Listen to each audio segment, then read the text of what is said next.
तो सब्सक्राइब करें हमारे चैनल को और हमारे सभी वीडियोस पाने के लिए बेल आइकन को दबाएं।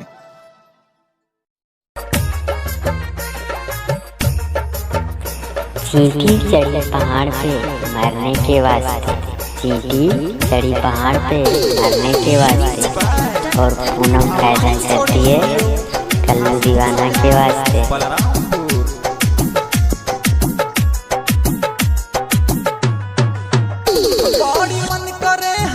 सैया घूम के बाजार, सैया घूम के बाजार, बड़ी मन करे हमार सैया घूम के बाजार। तनी हमारो तू मन बहला दा पिया,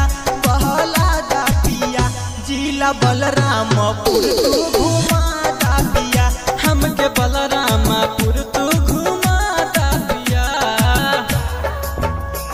घुमा दा पिया।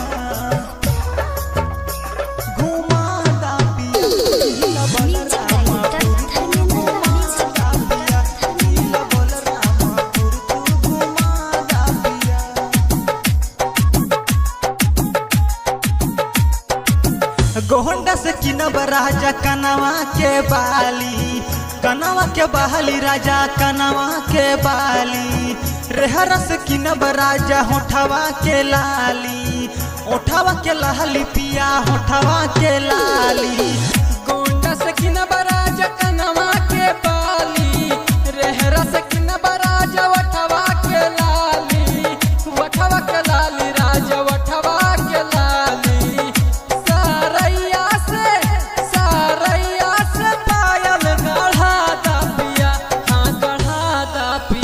जिला बलरामपुर तू घुमा दा पिया, जिला बलरामपुर तू घुमा दा पिया,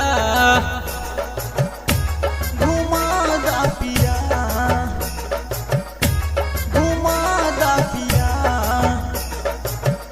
जिला बलरामपुर।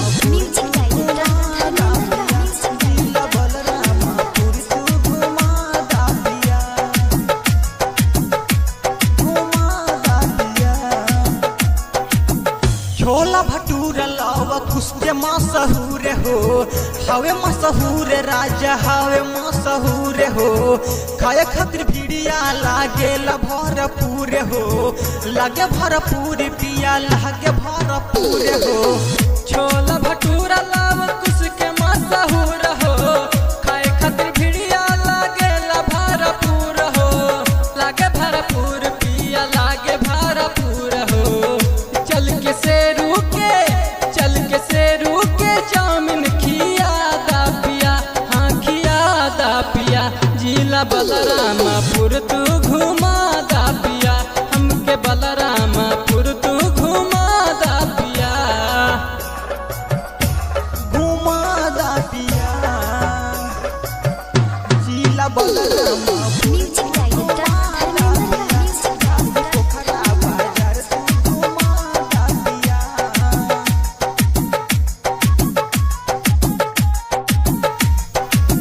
छलियाऊ में से पिया जानी भर मावा, जानी भर मावा राजा जानी भर मावा।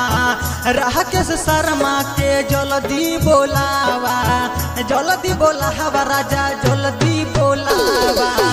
छलियाऊ में से पिया जानी भर मावा, राह के से शर्मा के जाके बोलावा, जाके बोलावा पिया जाके बोलावा।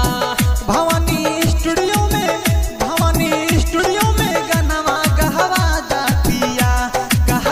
दा पिया, साधु नगर तू घुमा दा पिया, हमके बलरामपुर